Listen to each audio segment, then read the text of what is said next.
Chapter 14. T seemed so strange the next day to look at Fan and think what had happened to her. I was glad to have it Sunday. The very church bells appeared to have caught a deeper tone, an awe and sacredness, a being set apart as it were from the ordinary uses. It was sweet and beautiful to me, and I was filled with a kind of quiet excitement, a great throbbing and trembling in every nerve, as if I stood on the threshold of a new life.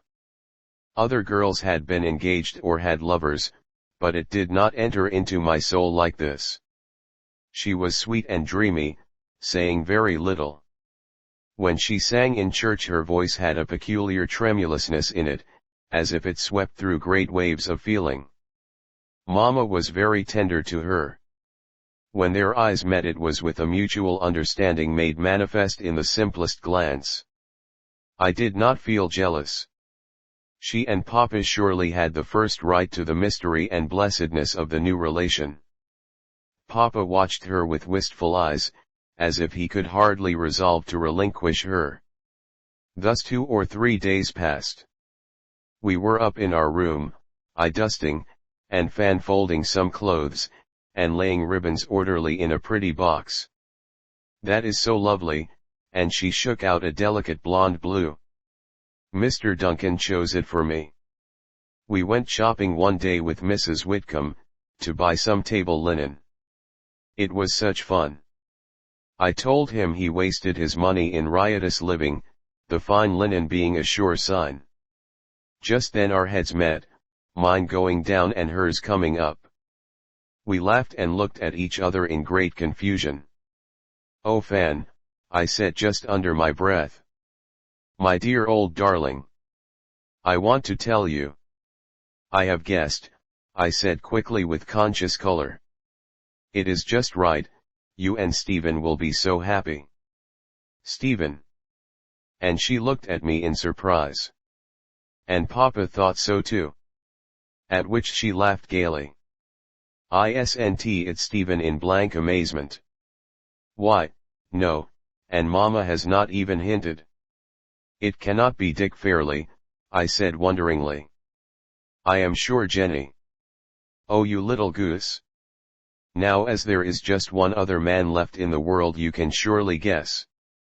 I looked at her with that peculiar mental blindness where one may see, but the thought is shaped to nothing. "It is not Winthrop Ogden." A great rift of scarlet rushed over her face. Her eyes were luminous with the dewiness of joy that misses tears, and her lips trembled. "Oh Fanny." I could only take her in my arms and kiss her. "He wrote to Papa. He cared more than we thought. And there was I did not tell you about the rose then. I felt afraid that he was trifling with me. And somehow, I understood it all when she did tell me in her sweet halting way. A faint glimmering of love, or what might be love if there was truth for a foundation stone. Are you quite certain that Stephen? Oh you dear, tender heart. Yes, quite sure that he does not love me only in a friendly fashion. We suit, and can talk of everything. He will not be so with the woman he loves at first. But it is so queer," and I smiled reflectively. "Yes. We are not engaged, you know. He only asked for the privilege of coming honorably. I thought he would wait a year but he has not. He is earnest, if impatient. Yes. I believe I like the imperiousness." We went downstairs presently. Papa came in with a letter. "For you, little woman," he said, looking curiously at me. I did not wonder at that. It was in Mr. Duncan's hand, and of course he was surprised at Mr. Duncan writing to me.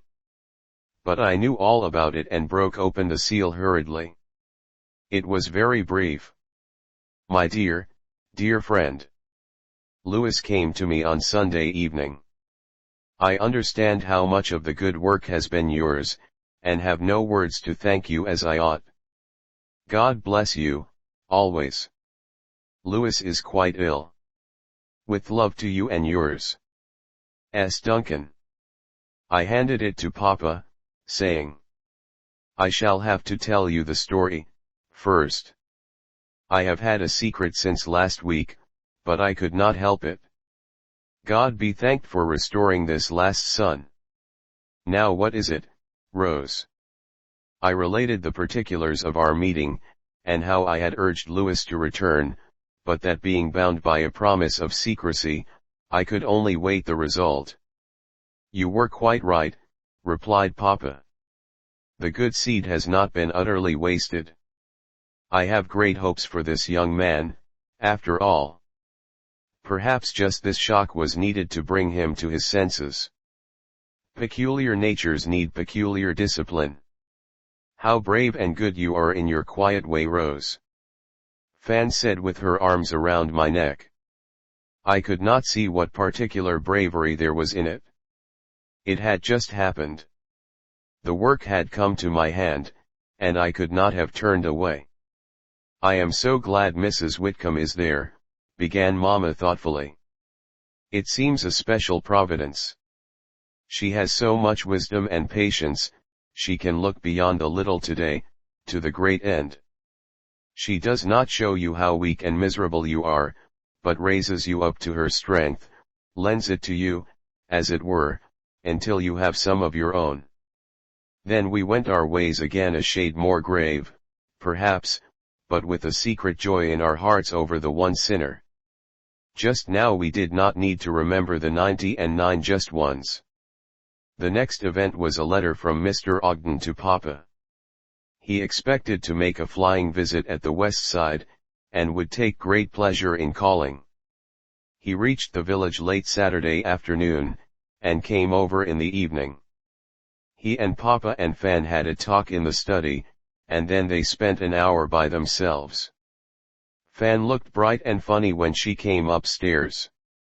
"Oh, you dear little grandmother," she began, "how nice it is to have someone to confess to, when you feel foolish and half sentimental.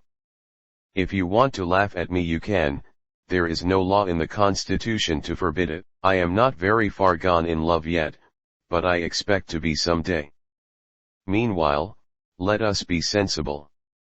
"I have not the slightest objection," said I gaily. "I will make my last will and testament while I am of sound mind, then. Or rather part of this is Papa's. We are not to be really engaged before autumn, and in the meanwhile we are to find out on how many points we agree.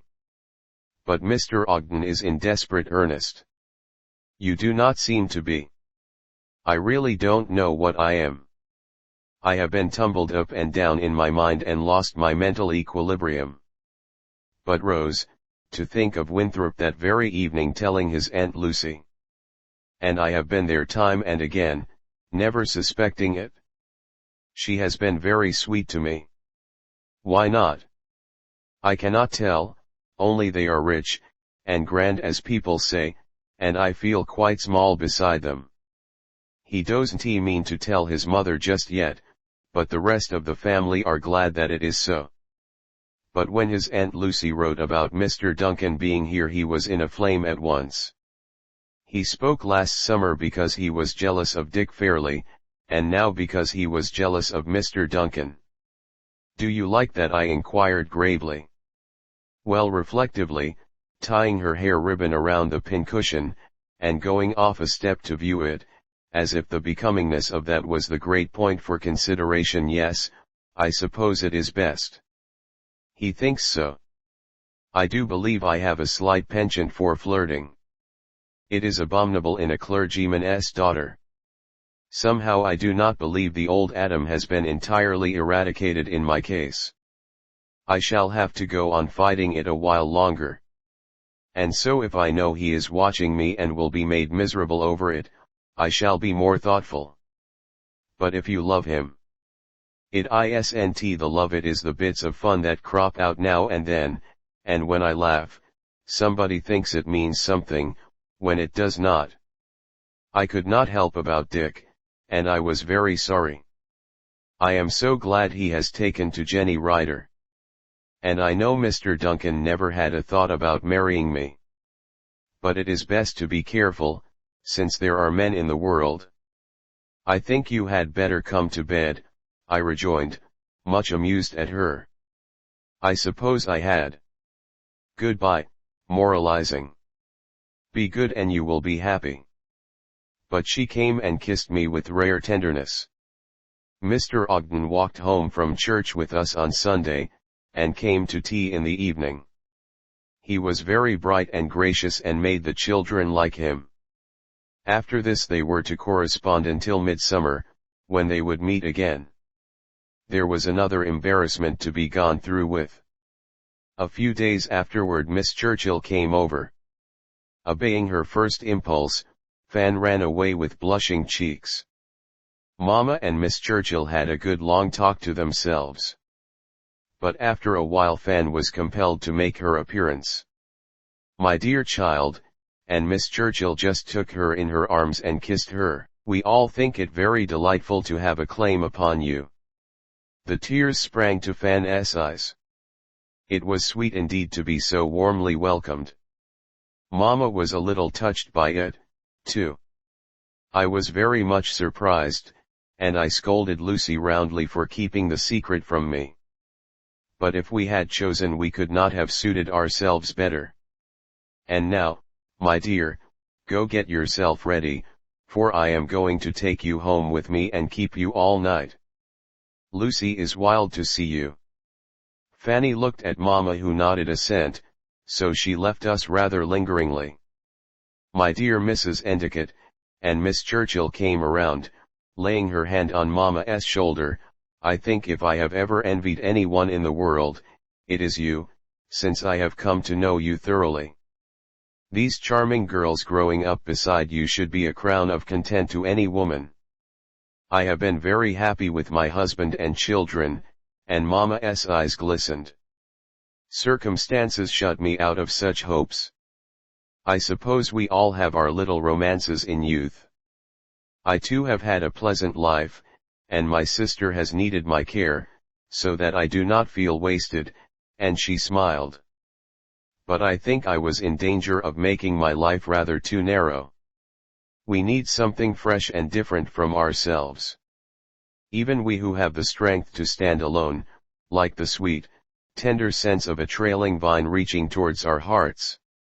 A breath out of some other living which enters into or demands our sympathy makes us so much more of kin to the whole world." "Indeed it does," replied Mamma warmly. "When you learn to give and to take out of each other's sphere and experience, the actual richness and breadth of existence is made manifest. You have managed to get so much of real sympathy and heartiness into your girls' souls. They are natural. There is no aiming at any superiority. They will always go into beautiful places because they fit just like a statue in some niche. I cannot tell you what a pleasure Fanny has been to us. I do not think Kenton is as fond of Helen, way down in the depths of his heart, though we always had to coax her into our lives, and alter the niches a little. So we are doubly glad to have her." It was such a sweet, heartfelt welcome that the tears positively did come to Mamma's eyes this time. "Thank you 1,000 times for your cordiality," she murmured with a great tremble in her voice. "Winthrop is very young, but the Churchill blood is loyal to the last drop. I think he will be true as steel through any probation. And since they can have only one springtime, one glad season of bright, eager, joyous youth, we will all try to keep out the thorns and let them ramble to the very mountain tops if they so elect. I dare say you fancy me a foolish old woman. I thought her just splendid. Fan would be rich in love on every side." "They are both young," returned Mamma. "Mr. Endicott considers it best that there should be no formal engagement for the present, but I feel as if it was quite a settled matter. You must not become jealous if we should monopolize her a great deal. She is such a comfort to Lucy, with her bright engaging ways. And I seem to be almost sharing your bliss of motherhood." Fan returned just then fairly bewitching in her new timidity. We kissed all round, and they drove away. I took up my sewing, but the house seemed strangely still. "Rose, dear," Mama began presently, "this will bring a sense of lonesomeness to you that may be depressing at first. I had hoped the circle would not be broken quite so soon. But you must be a brave little girl." "Oh," I replied, "I am happy because she is. And then she will not leave us for ever so long. But she is so bright and pretty that someone would have fallen in love with her if it had not been Mr. Ogden. You will not be robbed of me so soon if that is any comfort." She smiled a little but did not answer. The affection and honoring seemed to render Fan more humble than before. She possessed a truly rich and noble nature which would not be easily puffed up with pride. Mrs. Fairley and Kate returned, and a few days afterward we heard that Mrs. Ogden was at her brother's. Kate came over to see us. She had changed indescribably. A languid society air enveloped her as a garment. She talked with a slight drawl, pronouncing her words in a very clear, delicate manner, as if she was afraid of hurting them. Nellie said. All except the RS, which she rather ignored. The month spent at the South had been just lovely. Such charming people, charming she said, so much cultivation, elegant, refined manners, and oh, such dressing.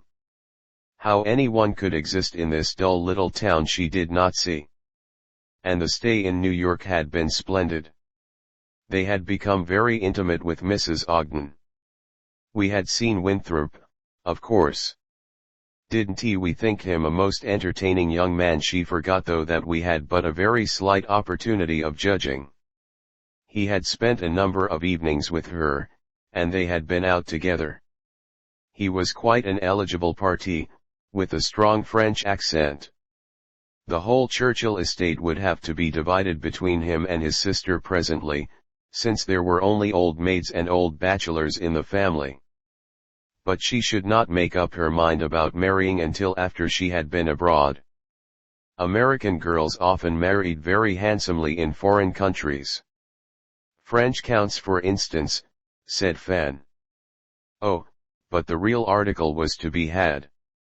And American gentlemen traveled abroad now instead of going to native watering places.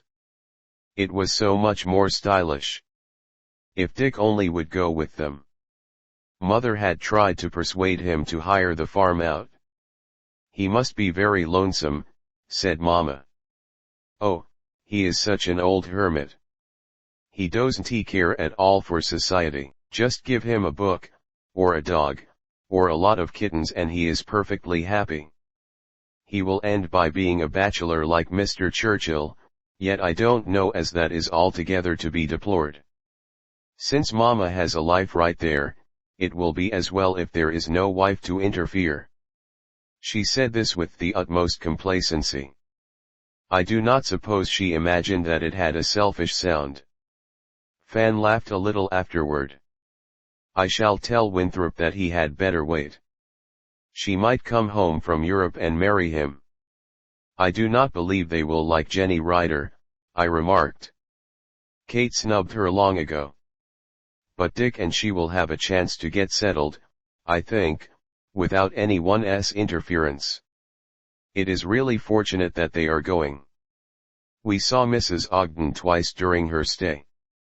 She was not as lovely as Miss Esther, being more worldly minded, but she had the Churchill breeding and was a lady. There was one little feast that we kept by ourselves, baby's birthday.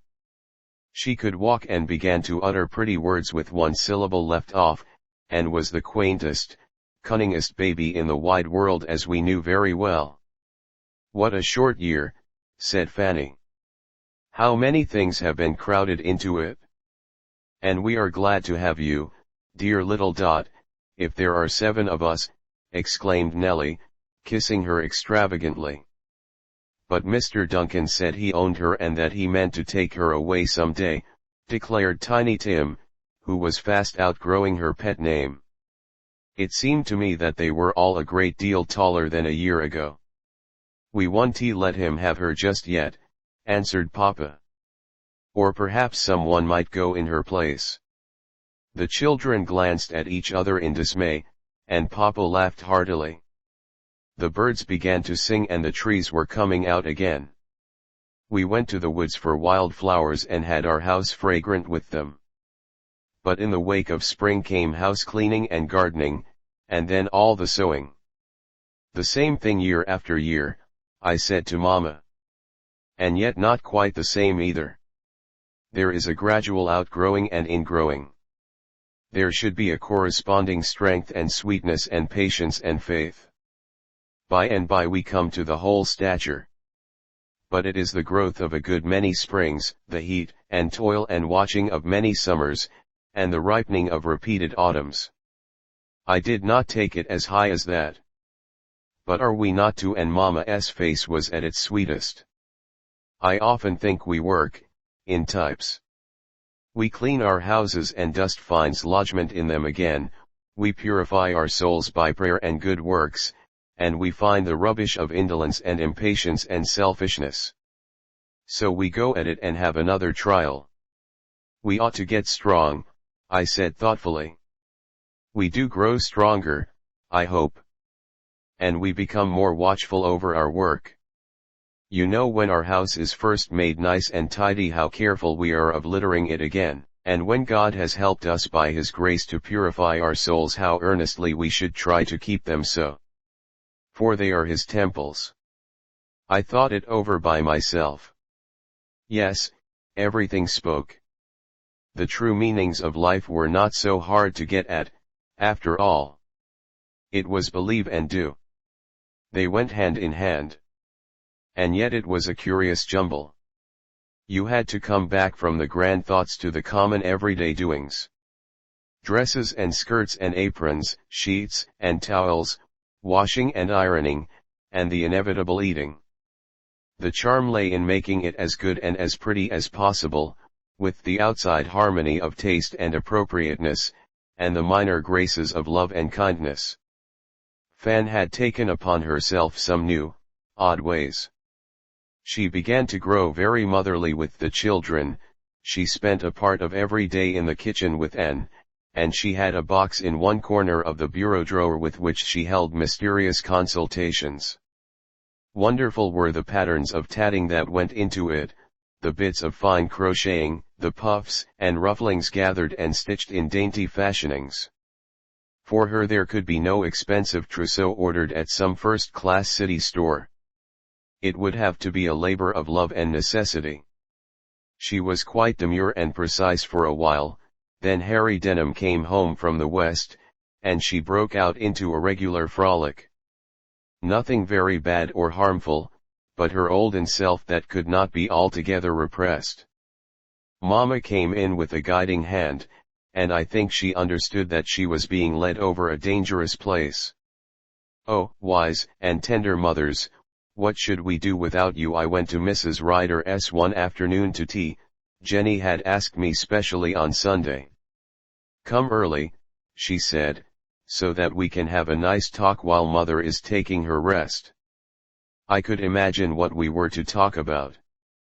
Jenny kissed me with a sweet, earnest tenderness, seated me in a low chair by the window and began to take off my hat and shawl.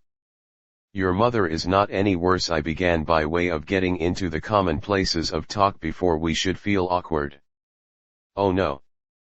Indeed, I think she improves a little. She walks better than she did.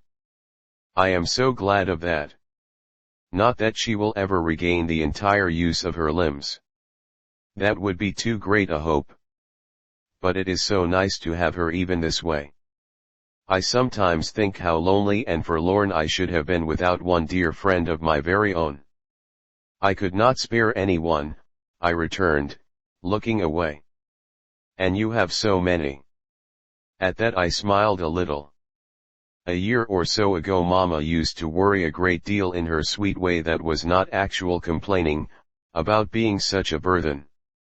She thought it was dreadful to have all my plans brought to naught, when I loved teaching so much. And sometimes I could not see just why that misfortune had to happen to me. It is clearer now.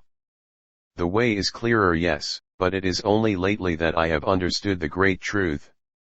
I am sure you were always patient and good-tempered. Isn't there something still higher than that, or wider? Maybe we do not live to ourselves, after all, or we ought not.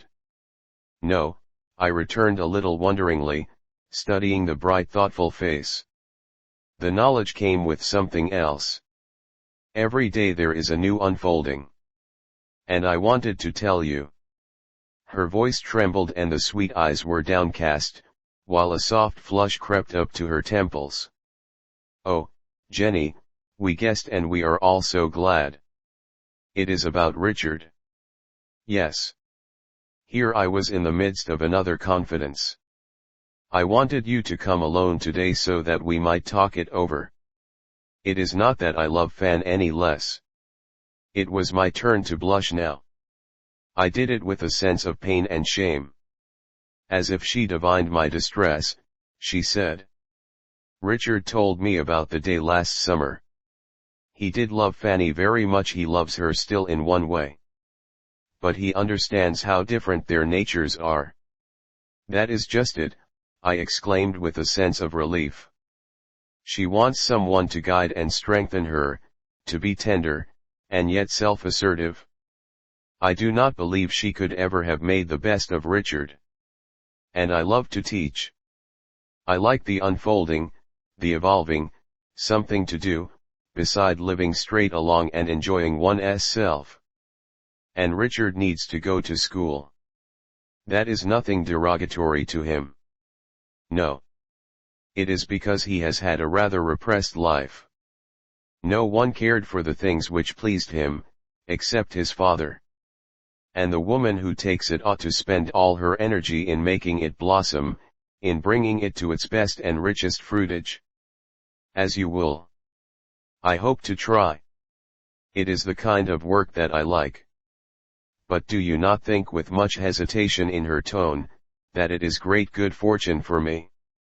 But you deserve it, every bit. I rejoice that God did send it to you. Once in a while some event comes out just right in this world. She smiled. I want to tell you a few of our plans. I cannot help but think it best that Mrs. Fairley and Kate have gone abroad. I shall feel more free, and he will have no opposition to encounter. Though I was afraid at first that it was not quite fair nor honest. It certainly was best. And if they consult their own fancies and leave him alone, they cannot blame him for marrying. He wanted it to be very soon, though we have been engaged barely a month. I put it off until autumn. There are so many things to think about. And he is so good. He is. There can be no doubt on that point. You know I could never leave mother. I told him so when he first spoke. I must have her with me, do for her while she lives, share part of my interest with her, and take much of hers. A person who cannot go out is so very dependent. He said that her home should be always with us. There was plenty of room in the house, and he meant to be a son to her, that he had never had a real mother like her. I am to make over all right in this place to her, and she can sell it or rent it, and have a little income of her own. It is delightful. I shall be thankful to have you in that house. You will make a home of it, which it never has been. We are going on in a quiet old-fashioned way. I suppose people will think, and an arch light crossed her face. They have not thought very much about it yet. I wanted to tell you first. And your mother and Fanny. Yes, I replied softly. That seemed taking the matter too tamely. I ran to her and clasped my arms around her neck, making an extravagant speech between my kisses. Then we branched into relative topics, side issues that presented themselves in a chance fashion. How wide her range of sight was. Some way we touched upon position and station. That is part of the knowledge, she said in her bright, sweet way. I have learned a lesson that I mean to put in practice if God does give me the opportunity. It is holding up, and not pushing down. I understood her inconsequent little speech. Rich people can do so many pleasant things. Their position keeps them quite free. They are not misunderstood, at least no one can accuse them of unworthy motives. It seems to me that they might sometimes hold out their hands to the next best. It would not hurt them. I don't want ever to forget this. I knew she would not. It has been hard, I said softly, thinking of the past. Why was I not as good and refined and ladylike? What difference was it whether I worked for the mothers of children one way or another, teaching them, or sewing for them? I was not likely to crowd in without an invitation. And how much better shall I be as mistress of Mr. Fairley's house than I am now? It is one of the bitter and unjust ways of the world. I feel as if I should not like to be taken into favor again solely for the money. I know the setting usually displays the stone to a better advantage, but why cannot people see it before the gold begins to glitter? The only drawback to perfect happiness is that Richard's mother and sister would not approve. Yet once Kate Fairley and I were very good friends. Kate is not really a fair test. There are others. I know it. I ought to be ashamed to find any fault. But I hope I never shall forget how it feels to be crowded out of bright and pleasant things. There was a little stir, and a soft voice called Jenny. Presently Mrs. Ryder made her appearance, and then the real visiting began. We chatted about the village people, the sick and the well, the babies and the old folks, Mama's visit to New York, which was not an old story here. I could see they too suspected Stephen Duncan of a penchant for Fanny. Jenny walked home with me part of the way for exercise, and we came back to Richard in our talk. She did love him very much. The money had not tempted her. I had a thought that afternoon too. As soon as I was alone with Fan I put it into execution. First I told her of the engagement, and she rejoiced as thoroughly as I. Fan, I said, there is one thing that it would be just lovely to do, if you could manage it. If Miss Churchill and you could call on Jenny Ryder, and have it look everyday-like and social. What a bright idea, Rose. Miss Churchill will like her ever so much. It is odd how many nice things you find in people when you come to know them well. We will bring the West Side over here and make them admire us.